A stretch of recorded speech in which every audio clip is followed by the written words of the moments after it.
Hello and welcome. Today we are going to deal with the American War of Independence. Now, American War of Independence was the first conflict between an imperialistic country and her colonies.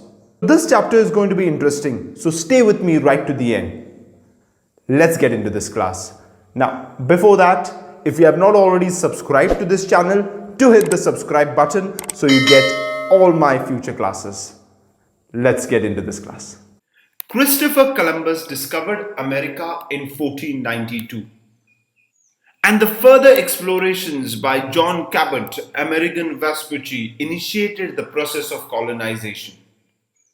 Now, Europeans saw this as an opportunity to expand their empire. Let's look at the relation between England and the colonies.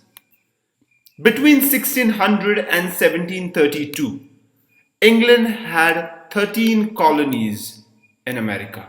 First was Virginia and the last was Georgia. Now the colonies were tolerating these English policies because they depended on England for their security from France. But now natives, that means the locals, started to trouble the British administration. So the British administration appointed governor for each colony, and each colony had its own legislative assembly. France was defeated by England in 7 Years' War, and Canada was transferred to England after signing the Treaty of Paris in 1763. Let's move forward. Let's talk about the policy of taxation. British Parliament imposed Sugar Act in 1764. And what used to happen with this act? They imposed tax on sugar imported to colonies from West Indies.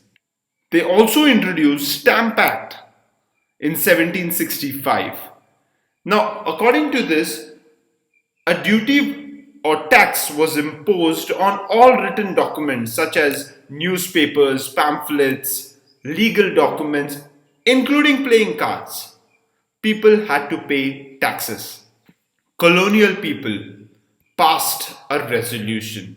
They said no taxation without representation. They said that British had no right to impose tax since there were no colonial representatives in the parliament.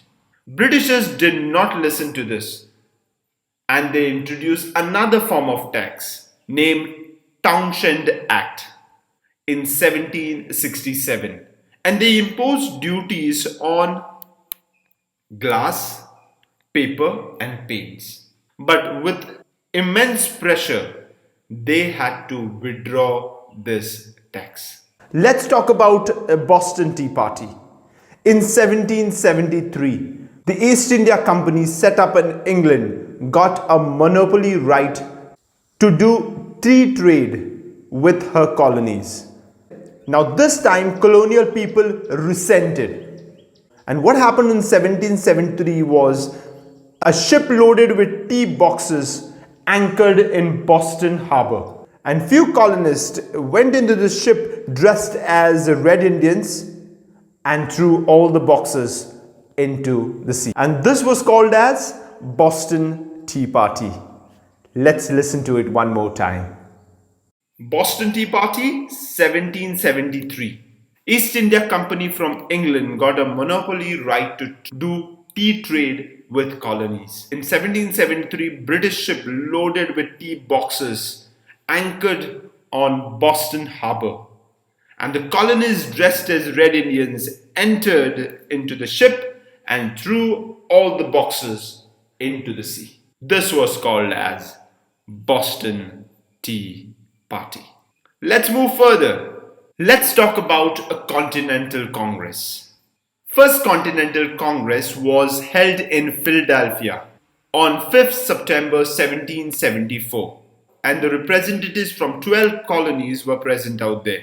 And they wrote a petition to King George III declaring right to life, liberty and property. But there was no positive response from the British government. Second Continental Congress was again held in Philadelphia in 1775.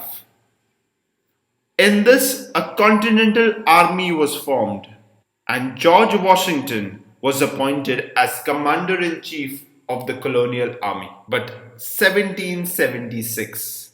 On 4th July 1776, Thomas Jefferson drafted Declaration of Independence. Please remember this date, 4th July 1776, Declaration of Independence by Thomas Jefferson. It spoke about basic principles of democracy. Let's move further. Let's look at how the French assisted these colonies. Colonists received a lot of help from France. Colonists received a lot of help from French soldiers. Battle of Saratoga was called as a turning point in 1777 because colonists along with the French soldiers defeated the British army. But only in 1781, 19th of October, in the Battle of Yorktown, George Washington accepted the surrender of Lord Cornwallis and the British forces. And soon after it, the Treaty of Paris was signed between England and colonial representatives in 1783, declaring the independence of the colonies and establishment of United States of America. Finally, let's look at the significance of American Revolution. It gave birth to independent country, United States of America. It also strengthened the idea of right of revolution. Supremacy of people was the basis of the state. And it also accepted supremacy of constitution over the government.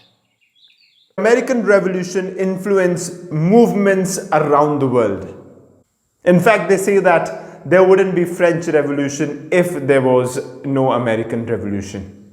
All these began with principles of liberty and self-determination, fought for in the American Revolution. So that's it for today. See you next time. Take care. Thank you very much.